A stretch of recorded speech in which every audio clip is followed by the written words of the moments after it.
Hello everyone, and welcome to this presentation. My name is Jose Birchet, and I come from the University of Cali. Today, I'm honored to present this work, which has been developed in close collaboration with my colleagues Paco Pacheco, Carlos Rodriguez, Sebastián Jiménez, and Victor Sara, who are also from the University of Cali. We are all members of the Electronic and Electromagnetic Design Group. In our group, we focus on developing mathematical and algebraic techniques with a very practical objective in mind, the design of electromagnetic coils for biomedical and electronic applications. The algebraic concepts and tools I'm presenting today form, form the mathematical foundation that allow us to optimize and design this electromagnetic device. Before we dive into the technical detail, let me give you a quick outline of what we will cover today. First, we will establish the algebraic foundation. We will establish the algebra foundation. We will introduce the general framework of abstract cones over unilateral order ring, establishing the preliminary concept defining R plus cones, and discussing their embedding into modules. Next, we will focus on convexity and linear operator in these cones, and then we will analyze a spanning system in this structure, connecting them with module theory. Finally, we will transition to the geometry setting of solid and axial cones in Banach space. This geometry structure provides the exact mathematical framework we use to model and optimize electromagnetic coils. So let's go to the first part. To begin our discussion, I would like to briefly recall the classical concept of an abstract cone. Classically, an abstract cone is defined in a way that is analogous to a real vector space, with the fundamental difference that the allowed scalar do not come from the entire field of real numbers, but only from the semigroup of non-negative reals R+. Our proposal, and the main novelty of this work, is to generalize this classical structure. Instead of restricting ourselves to non-negative reals, we construct and study abstract cone whose scalar belong to the positive part of an arbitrary unital order rings.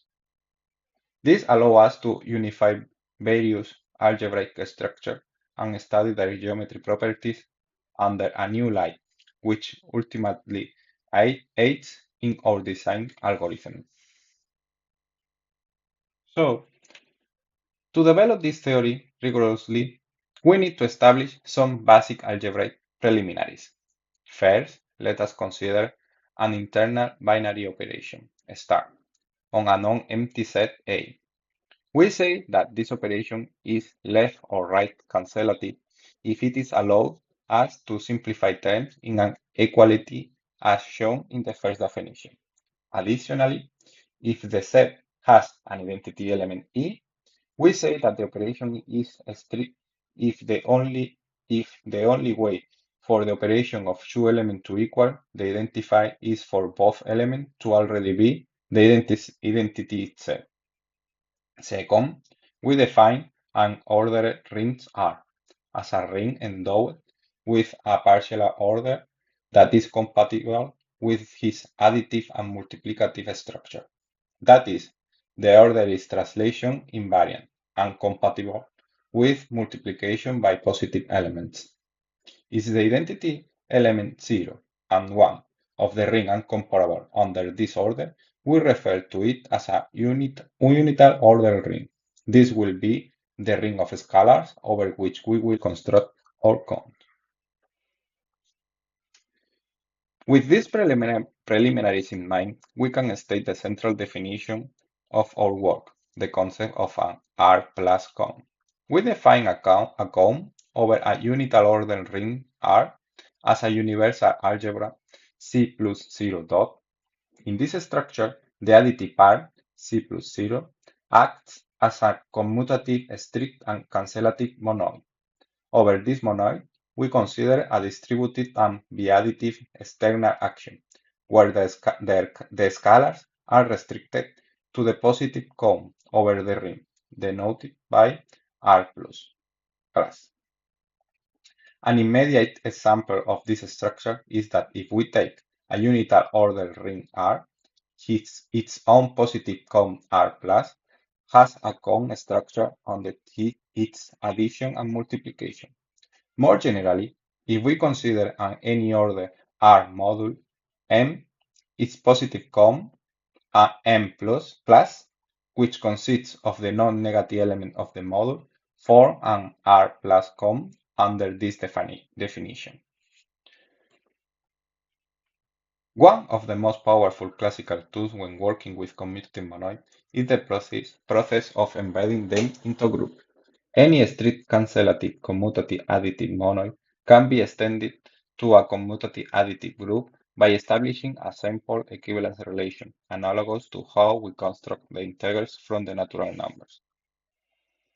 On this slide, we can see the detail of this construction. If we define the Cartesian product C cross C, the, the relation of the pair C D equivalent to C prime D prime, if and only if C plus D prime equals C prime plus D, the quotient set C cross C model the relation is endowed with the structure of a commutative additive group, the natural embedding that map each element C of the monoid to the equivalence class of the pair C0 is an, is an isomorphism of additive monoids over its image.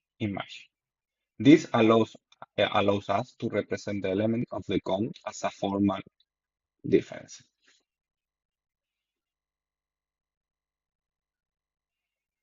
The key result we present in this section is that this classical embedding can be extended to our cone structure in a natural way.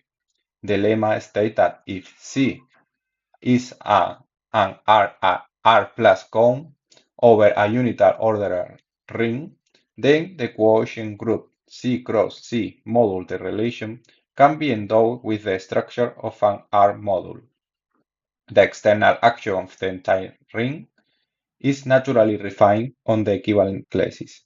Consequently, the natural embedding described before becomes an isomorphism of R plus cones over its image.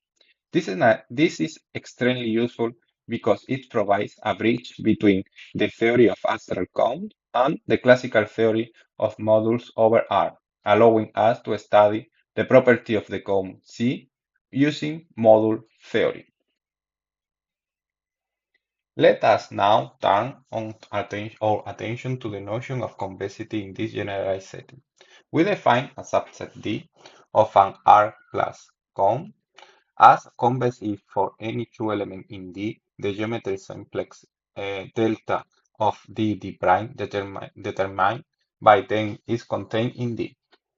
Note that the coefficients R and S belong to R plus and sum to 1, emulating classical convex combination.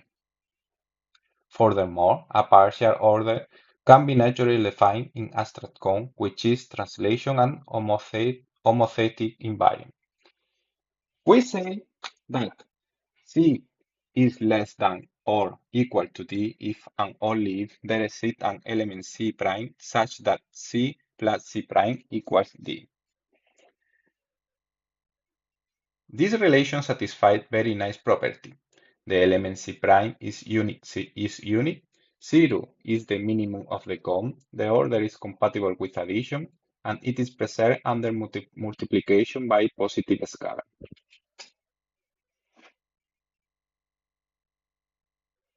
Using this partial order, we can define the downward closure of a subset Y as the union of the downward closure of its elements. An important geometric result we present in the following lemma is a subset D is convex, then its downward closure D is convex as well. The proof is straightforward. We take two elements X and Y in the downward closure, which by definition are bounded by element D and D prime of D.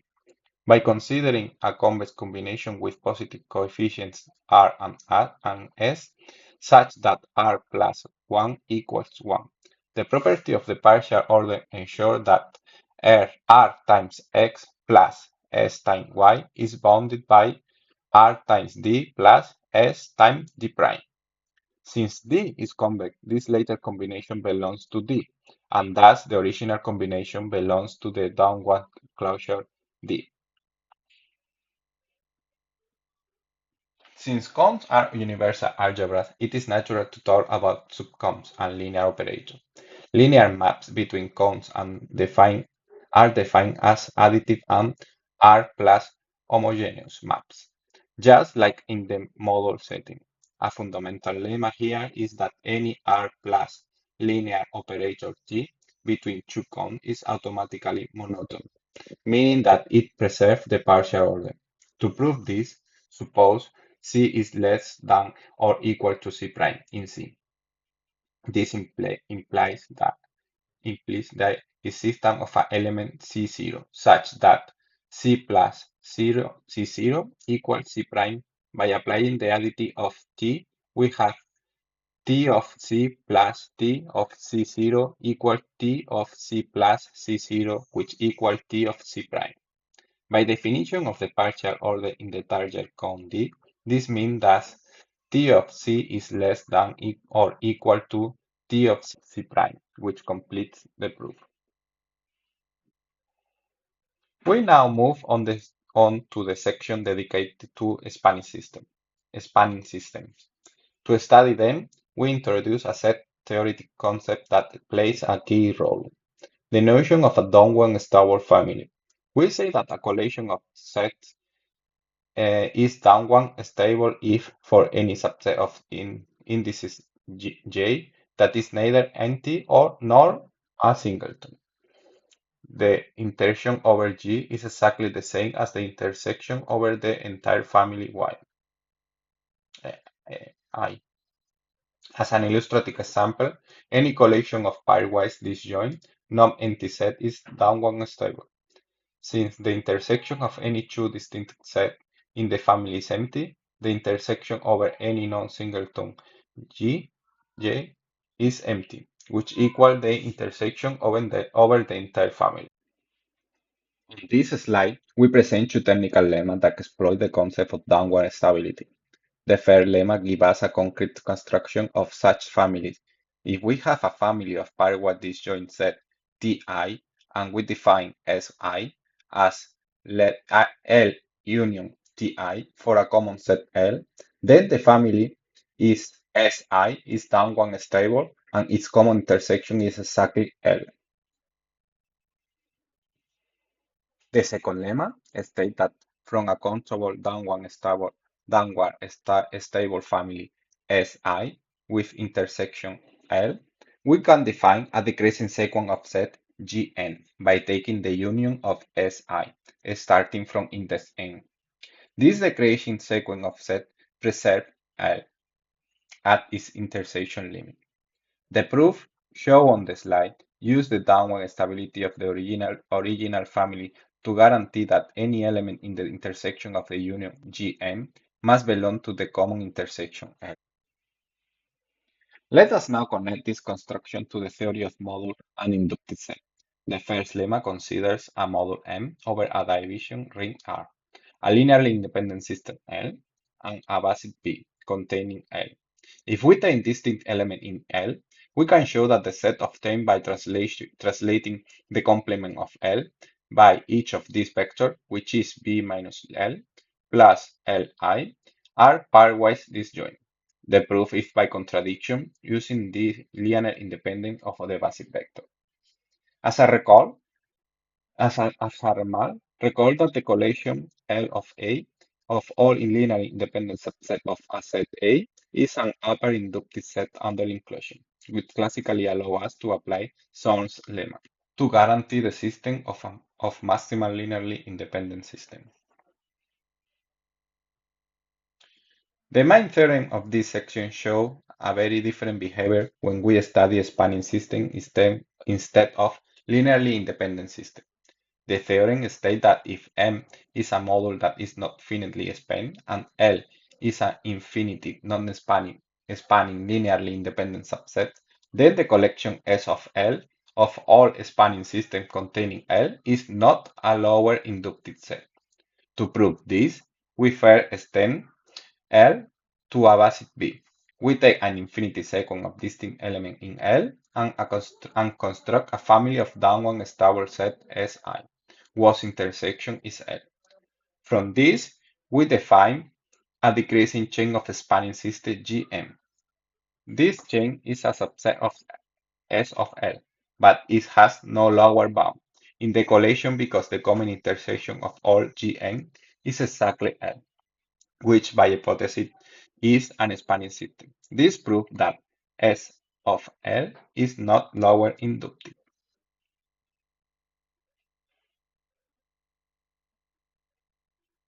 In this final part of the presentation, we transition to a more geometric and analytic context, focusing on solid angle and solid cone in Banach spaces and real topological vector spaces. We define a solid cone or angle in a real topological vector space as a proper closed R plus cone with a non-empty interior. This topological property ensures that the cone has thickness or volume, as opposed to flat or degenerated cones. A classical example of a solid cone is obtained by considering a non-zero continuous linear functional x star in the dual space of X, which is X star. The closed Hall space defined by the pre-image of the non-negative interval, the interval from 0 to infinity, is a solid cone. Let us now study a class of cone of great geometry in test, those defined by a ball. Given a non-zero vector x and a radius r strictly between 0 and the norm of x, we define the axial cone of xr as the union of closed balls centered at a possible multiple tx with a scalar radius tr. The theorem establishes three key properties. First, that the cone is contained in the positive halves by the half space defined by any dual functional x star that maximize x. Second, that second, a local bounded property for the intersection of a ball with the cone. And third, that it is indeed a solid cone. In the proof of the first part, we bound the value of the dual function in terms of the parameter t, placing the cone inside the positive Hall space. The same chain of inequality allows us to prove the second part, bounding the parameters in terms of the radius s, which limit the union to a compact interval of parameters. To conclude the proof of this theorem, we must verify that the cone is indeed closed. If we consider sequence of elements as Sn in the cone that converges to some set, the sequence is bounded. Therefore, there exists a radius S, such that the sequence is contained in the ball B sub x, centered at the zero with radius S. By the second property we prove, this means the sequence is contained in a union of balls where the scale parameter t varies over a compact interval. Since this union is since this union of balls is taking over a closed and bounded interval, it is a closed set. Therefore, the limit set of the sequence must belong to this union of balls, and consequently to the cone. This completes the proof that it is a solid cone. To conclude, to conclude, we formally introduce the definition of an axial cone in a real norm space as any solid cone of the form cone. For some x in X and a suitable radius r, in this case the half line generated by X represents the axis of the cone.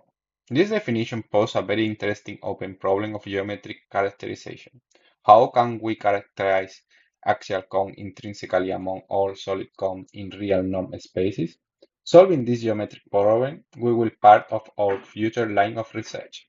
Thank you very much for your attention, and I am happy to take any question or comment in the comment of the video. Thank you very much.